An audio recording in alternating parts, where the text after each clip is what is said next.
नमस्कार, स्वागत आहे तुमचं. आपण घरामध्ये अगरबत्ती लावतो किंवा उदबत्ती म्हणतो. तर ती उदबत्ती ही फक्त उदबत्ती घरात लावण्यासाठी आपण जे अगरबत्तीची काडी म्हणतो ती नाही आहे. तर उदबत्ती नावाची इथे फुलं पण आहेत. आपण आता देवकांडगावमध्ये आहोत आणि इथे आता शेतकरी दादा भेटलेले आहेत. त्यांच्याशी या उदकाडी जी उदबत्तीची फुलं जी आहेत त्याविषयी थोडक्यात माहिती घेऊया. नमस्कार, नाव कसं तुमचं? विलास आनंदा देसाई. गाव कुठलं? देवकांडगाव. देवकांडगाव. तर ही जी फुलं आहेत ही आता ही छान छान आता फुलं आता इथे तुम्ही दारात लावलेली आहेत. हे तुमचं घर आहे ना? हा घर आहे. हां. आणि ही जी फुलं आहेत या फुलांचं नाव काय आहे? उदबत्ती. हां, उदबत्ती. फुलांचं नाव उदबत्ती. हा उदबत्ती.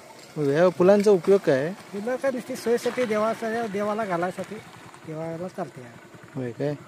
कुठून आणली तुम्ही? हे आम्ही आणलेलं बी पहिलंच आणलेलं. बियाणं कुठे मिळतं ते? ते कुठनंही आणलेलं होतं पहिलं गावलेलं ते आणलं.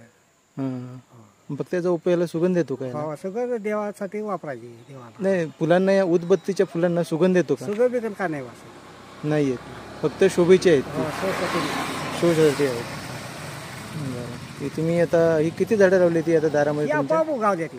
हां, बी पडून आपोआप उगावले. आपोआप बघवली. हो आपोआप बी आम्ही काही लावाय नाही, नुसती आपोआप बी पडून वर्षाला उगावते ती. होय काय?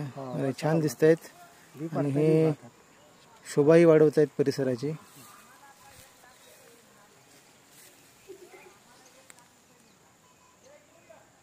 छान आहेत फुलं ही.